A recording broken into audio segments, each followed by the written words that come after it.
Bismillahirrahmanirrahim. Allahumma sholli ala sayyidina Muhammadin wa ala alihi wa sahbihi ajma'in, amma ba'du. Jalanallahu wa iyyakum min ahlil khairi wasada fid dini wad dunya wal akhirah, amin Allahumma amin.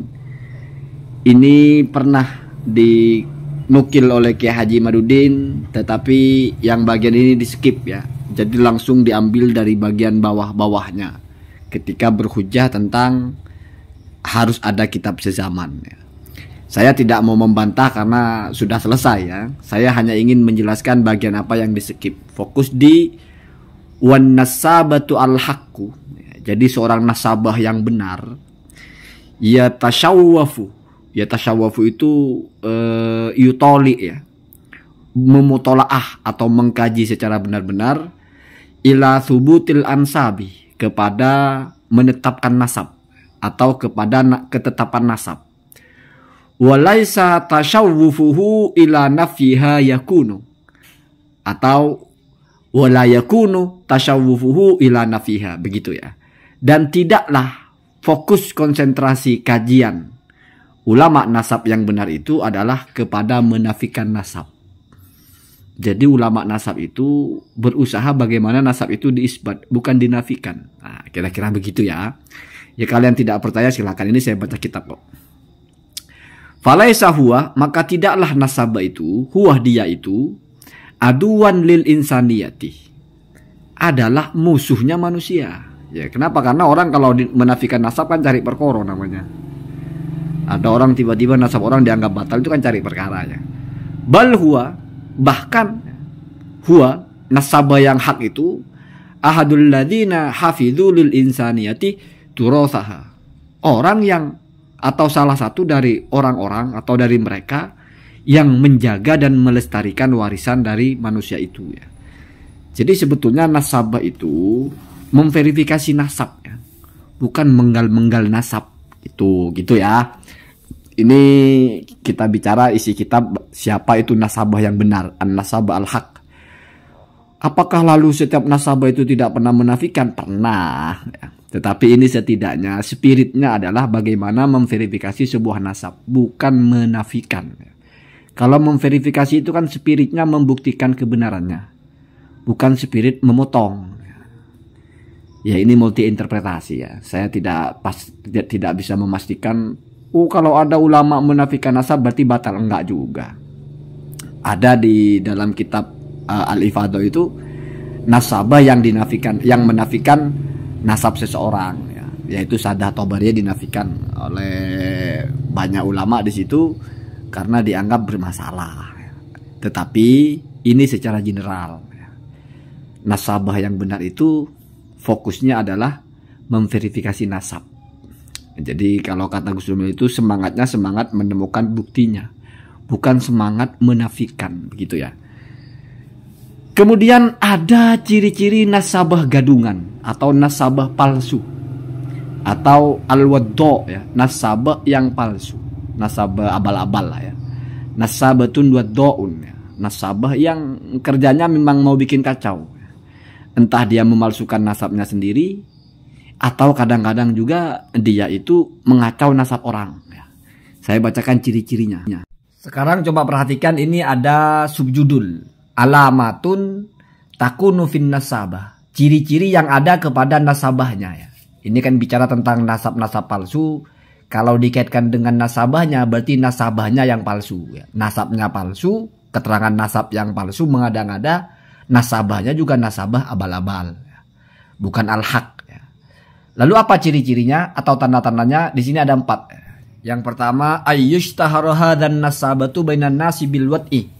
Yang kedua, kaunun nasabati majruhan ghairu adlin wala mu'tamanin.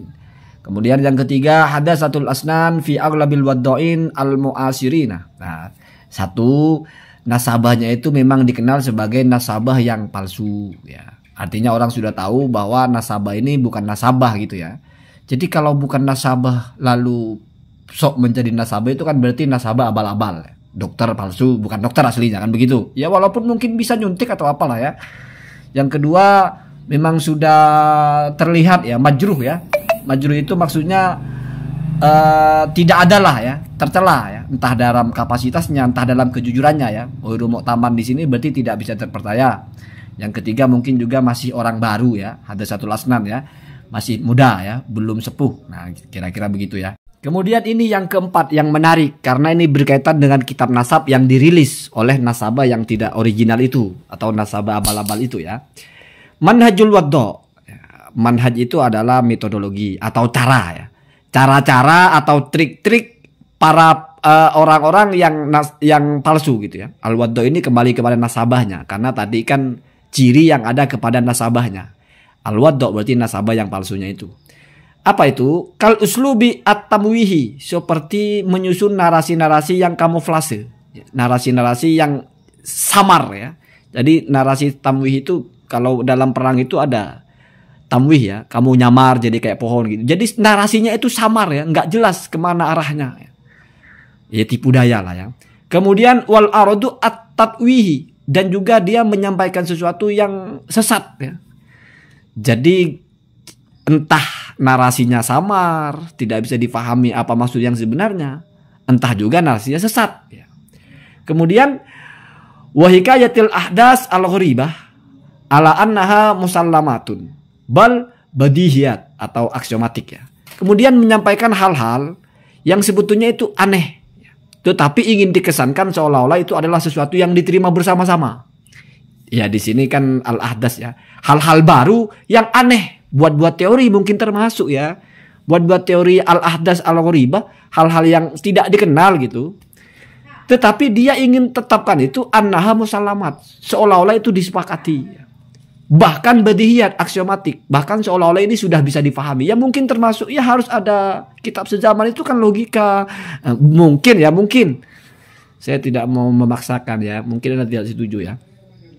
Lida, maka dari itu, fa inna alal waddo'ina, maka ini sudah ada peringatan ya, atau ada ikhdar ya. Maka sesungguhnya harus atau semestinya, kalau Allah itu kan harus ya, harus kepada para pemalsu itu ya, ayudriku, agar dia tahu ya. Artinya hendaklah para pemalsu itu tahu jayidan dengan baik, anna kullama yaktubunahu, bahwa setiap apapun yang mereka tulis ya, ya entah tulisan, entah buku, entah apa ya, fahuwa waqi'un hatman baina yaday al-khabiri al-mukhtasi, pasti itu akan ada di depan orang-orang yang menguasai. Al-khabir itu yang alim ya, al-mukhtas yang spesifik dalam bab nasab.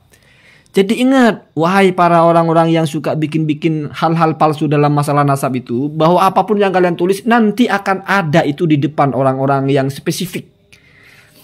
La kama yadunnun, tidak seperti yang kalian bayangkan, atau tidak seperti yang oleh pemalsu-pemalsu nasab itu pikirkan. Min anna kitabatihim, bahwasanya kitab-kitab mereka itu ya, sayaqra'uha al-awamu al-ghairu al-mukhtasina, hanya akan dibaca oleh orang-orang bodoh, orang-orang awam yang tidak spesifik ya. Jadi bukan hanya awam. Awam itu kan kalau semua ilmu bodoh ya. Tapi ini awam maksudnya tidak spesifik. Mungkin alim di bab lain tapi tidak alim di bab nasab ya.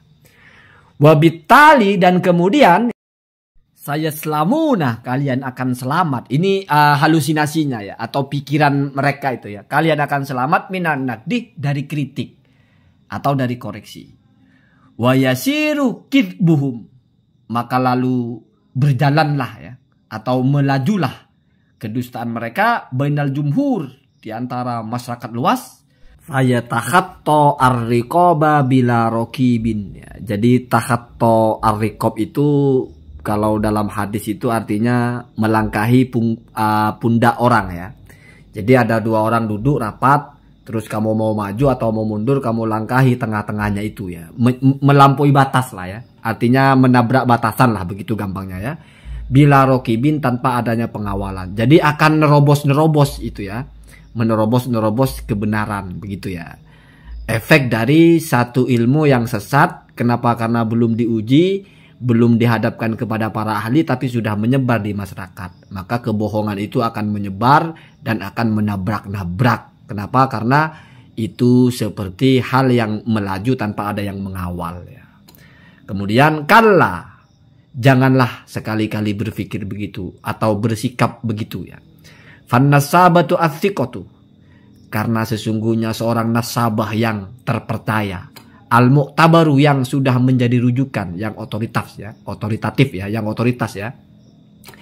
Innama yaktubu lil muhtasina awalan. Dia kalau menulis itu pasti hanya untuk kalangan yang tertentu saja pertama kali.